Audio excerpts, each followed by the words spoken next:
Bonjour Monsieur Obou, Bonjour madame.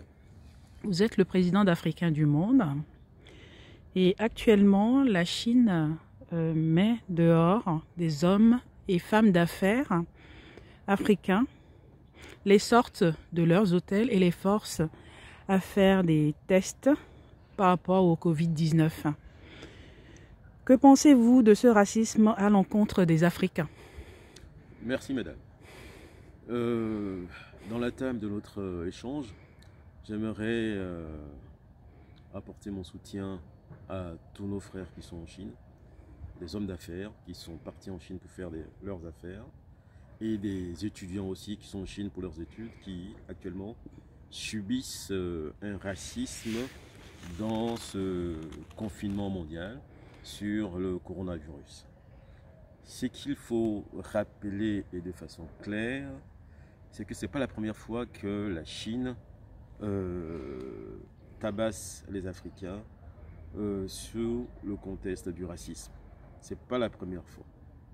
Donc aujourd'hui, ce que nous devons faire et tenir, c'est que, bon, la première des choses, il faut absolument que nos frères qui sont actuellement en Chine puissent regagner l'Afrique. Ne serait-ce que pour leur survie, pour leur vie et pour protéger aussi leur famille et leurs affaires. Deuxièmement, je pense que nous devons maintenant rentrer dans un système de réciprocité. Pendant longtemps, tous les pays du monde marchent sur les Africains, dans tous les pays du monde. Aussi bien actuellement aux États-Unis en ce qui concerne le coronavirus, on se rend compte que 70% des personnes qui sont touchées par ce coronavirus sont noirs et ils sont africains. Dans l'Orient, dans l'Asie, au Liban, on tue des femmes africaines qui sont parties pour travailler. En Arabie Saoudite, c'est des hommes qu'on tue qui sont partis travailler en Arabie Saoudite sans défense. Leurs passeports sont bloqués et ça ne fait que continuer. Dans le reste de l'Asie, et si je pense au Timor oriental, mais les Noirs sont chassés de chez eux pour récupérer leurs terres, pour en faire des friches industrielles. Donc actuellement dans le monde, le Noir est chassé comme un gibier. C'est le cas aujourd'hui en Chine. Et donc moi je dis que il faut que ça change. Et pour que ça change, il faut de la réciprocité. Ça veut dire quoi? C'est simple. Les Chinois ont mis dehors les Africains sous un contexte fallacieux pour dire que c'est les Africains qui porteraient le coronavirus. Alors qu'on sait pertinemment que le coronavirus est né en Chine dans les laboratoires chinois et s'est échappé des laboratoires chinois. Donc pourquoi on poursuivrait les Africains dans les rues, on les mettrait dans les rues des hôtels sous le prétexte que c'est eux qui portent ce virus? C'est le monde en l'envers. Donc, réciprocité, ça veut dire quoi? Ça veut dire que en Afrique, tous les hôteliers qui ont des hôtels, qui ont des Chinois dans leurs hôtels, doivent les mettre aussi dehors. Tous les propriétaires qui louent des maisons aux Chinois doivent aussi les mettre dehors. Tous ceux qui ont loué des terres en exploitation aux Chinois doivent aussi les mettre dehors. Les commerçants qui ont loué leur local commercial aux Chinois doivent aussi les mettre dehors. Ceux qui exploitent nos terres et nos gisements d'or de façon illégale, même des fois ils s'arrangent avec les autorités sur place en leur faisant des papiers qui ne tiennent pas compte des vrais propriétaires, donc les gens de la région, doivent aussi être dehors pour qu'il y ait un équilibre. Ça, c'est du point de vue réciprocité. Du point de vue diplomatique, il faut absolument que tous les pays africains puissent rappeler leurs ambassadeurs qui sont en Chine, les faire revenir. Inversement, tous les ambassadeurs chinois qui sont en Afrique, on doit les faire partir dans leur pays d'origine pour qu'ils rendent compte. C'est très important. Dans ceci, je salue l'initiative du Nigeria qui a eu le courage de faire la réciprocité. Pour l'instant, en convoquant que l'ambassadeur. Moi, ce que je demande qu'on aille plus loin que ça, que l'ambassadeur du Nigeria et les autres qui sont là-bas puissent rentrer au pays, donc en Afrique, et que les ambassadeurs africains qui sont en Chine puissent à leur tour rentrer. Ça, c'est du point de vue diplomatique. Maintenant, dès que le confinement va prendre fin, il va falloir que tout Africain à travers le monde puisse faire des grands sittings devant les ambassades de Chine partout dans le monde. Partout dans le monde, il doit y avoir des sittings pour rappeler à la Chine que nous ne pouvons pas indûment accepter que nos parents soient maltraités en Chine alors qu'ils viennent faire des affaires. Les Chinois qui sont en Afrique actuellement, ils sont tranquilles. Et je pense qu'ils ne doivent plus être tranquilles tant que les nôtres chez eux ne sont pas tranquilles. Ça, c'est du point de vue toujours diplomatique. Maintenant, du point de vue économique, on nous a fait croire que les Chinois faisaient des investissements en Afrique, qu'ils aidaient les Africains à pouvoir avancer. Moi, je pense sincèrement que les Africains ont plutôt intérêt, parce que c'est eux qui sont les plus riches, les Africains. Ils ont plutôt intérêt à investir eux-mêmes leur propre argent, investir eux-mêmes sur leur richesse intellectuelle, sur le dynamisme de leurs commerçants et leurs commerçantes, pour faire en sorte que ces commerçants n'aillent plus en Chine pour aller chercher des marchandises. Dans les pays africains, ils peuvent trouver leurs marchandises et faire leurs affaires et prospérer. Parce que tu ne peux pas aller dans un pays, donner ton argent à quelqu'un et il va te mettre dehors. Il prend ton argent, il te met dehors. Et tu payes ton hôtel, on te met dehors.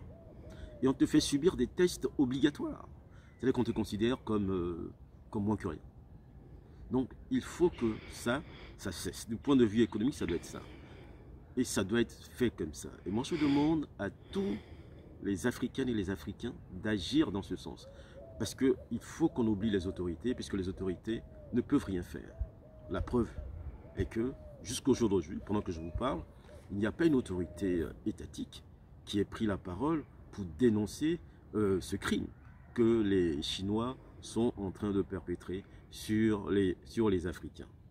Maintenant, du point de vue historique, il faut rappeler à tous les Africains qui prennent souvent la Chine comme référence historique et culturelle. Ce qu'il faut savoir, c'est que les Chinois sont des enfants des Africains. Je vais dire quoi par là? Je vais dire par là que tous les grands empereurs de Chine, c'est des Noirs africains.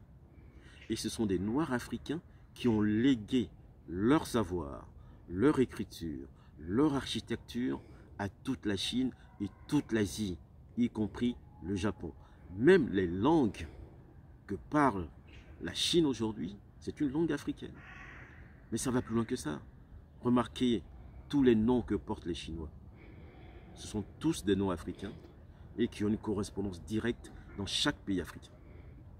Donc, les Chinois ont été ingrats envers les Africains en tuant leurs propres ancêtres, c'est-à-dire que ceux qui ont bâti la Chine, les Noirs africains qui ont bâti la Chine, tous ces Noirs africains ont été rasés de toute leur région et ils sont devenus une minorité. La majorité est devenue une minorité en rasant tous les Noirs de Chine qui ont bâti la Chine, qui ont fait de la Chine ce que vous savez aujourd'hui. Quand les gens disent mais la Chine a une culture, une histoire, non, c'est une culture africaine, c'est une histoire africaine. Toute histoire de la Chine ancienne, toute la Chine ancienne, elle est africaine. Regardez bien aujourd'hui les fresques contemporaines de la Chine. Quand vous regardez bien, que vous les décrivez, vous voyez que ces fresques n'ont rien. Il n'y a pas de vie. Il n'y a pas de vie. Pour remonter à la Chine impériale, il faut voir les Noirs africains. Hein? Par exemple, Confucius. Confucius, il s'appelle Confucius. C'est un Africain, ce gars. Si vous allez voir le vrai Confucius dans son apparat, vous vous rendez compte qu'il s'agit d'un Africain. Un Africain noir, comme tous les Noirs d'aujourd'hui du continent. Donc, les Africains ont légué aux Chinois des savoirs, des richesses, des bâtisses. Mais les Chinois ont été ingrats en éliminant de leur système tous les Noirs. Donc ça ne nous étonne pas qu'aujourd'hui, les Chinois se mettent à frapper encore les Africains et ils ont du mépris pour les Africains.